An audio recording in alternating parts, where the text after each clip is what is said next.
আপনার ফোনটি যদি ইনফিনিক্স হট 13 হয়ে থাকে আর যদি আপনার ফোনের সফটওয়্যারগুলো এরকম হয়ে যায় যে আপনি কোনো সফটওয়্যারে কোনো কাজ করতে পারতেছেন না, লেখা আছে নট অ্যাপ নট কারেক্ট বা এক এক সময় এক একটা লেখা আসতে পারে বা অ্যাপস নট ইনস্টলড, এরকম যদি লেখা আসে আপনি সেক্ষেত্রে শুধু অনলি ফোনের সেটিংসটাতে যেতে পারবেন, আর কোনো সেটিংসে আপনি যেতে পারবেন না। তো আমি আপনাদেরকে দেখাই যে আমি ফোনের সেটিংসে চলে গেলাম আর কোনো অপশনে কিন্তু আমি যেতে পারতেছি না। আপনার ক্ষেত্রে যদি এই সমস্যাটা হয়, এটার মডেলটা আমি আপনাদেরকে দেখাই।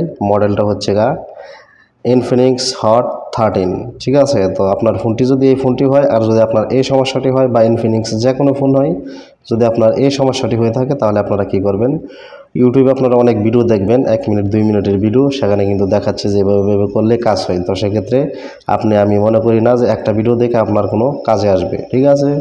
তো সেক্ষেত্রে আপনি কি করবেন, আপনার ফোনটাকে অবশ্যই রিসেট দিতে হবে। তো রিসেট দেওয়ার জন্য আপনাকে আপনার ফোনের সেটিংস থেকে আপনি কোনো রিসেট দিতে পারবেন না। তো আপনাকে ফোনটাকে অফ করবেন।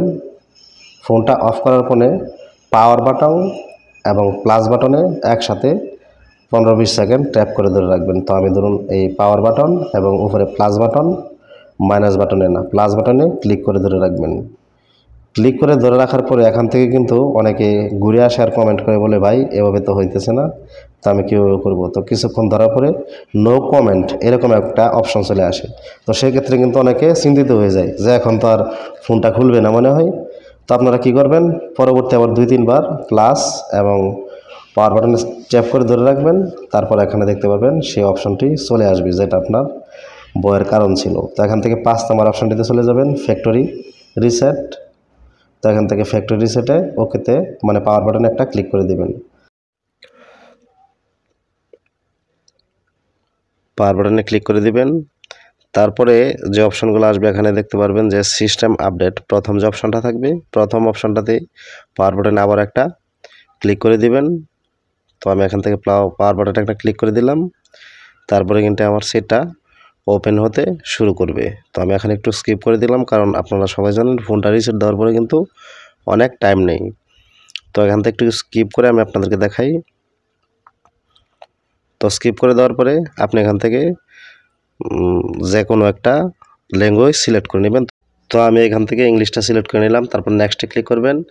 তারপর এখান থেকে রিজনটা দিয়ে দিবেন, আপনি যে দেশ থেকে ফোনটা কিনেছেন। আপনি যদি বাংলাদেশে থাকেন তাহলে বাংলাদেশ, সৌদি আরব থাকলে সৌদি আরব, ইন্ডিয়া থাকলে ইন্ডিয়া, এখানে দিয়ে দিবেন সেই কান্ট্রিটা।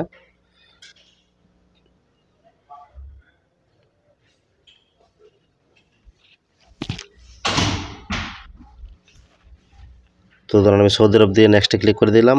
তারপর আবার নেক্সটে ক্লিক করে দিবেন। তারপর ব্যাক চলে আসবেন, নেক্সটে ক্লিক করে দিবেন। তারপর এখানে সিমের একটা আইকন দেখতে পারবেন নিচে, নেটওয়ার্ক আইকন, সবার নিচে যে অপশনটা আছে ওখানে একটা ক্লিক করে দিবেন। তো আমি এখানে একটা ক্লিক করে দিলাম। তারপর নেক্সটে ক্লিক করবেন। তারপর এখানে একটা টিক মার্ক দিয়ে নেক্সটে ক্লিক করে দিবেন। দুইটা অপশন দেখাবে, তার নিচে একটা টিক মার্ক দিয়ে এখান থেকে নেক্সটে ক্লিক করে দিবেন। তারপরে কিন্তু আপনার ফোনটা খুলতে শুরু করবে। এখানে আপনাকে একটু ধৈর্য ধরতে হবে। তারপর এখান থেকে আপনারা ব্র্যাকে চলে যাবেন। ব্র্যাকে আসার পরে কিন্তু দেখতে পাচ্ছেন এই অপশনটাতে ক্লিক করে দিবেন। তারপর এখান থেকে স্কিপ করে দিবেন। তারপরে এখানে আপনি চাইলে ফিঙ্গার দিতে পারেন, লক দিতে পারেন। তো না দিলে কি নেক্সটে ক্লিক করে যাবেন। তো নেক্সটে ক্লিক করে আসার পরে দেখতে পারবেন যে আমার ফোনটি অলরেডি দেখতে পাচ্ছেন খোলা হয়ে গেছে। তো এখানে ক্লিক করলে কিন্তু আমার ফোনটি খোলা হয়ে যাবে। তো আশা করি আপনারা ভিডিওটা বুঝতে পেরেছেন। ধন্যবাদ।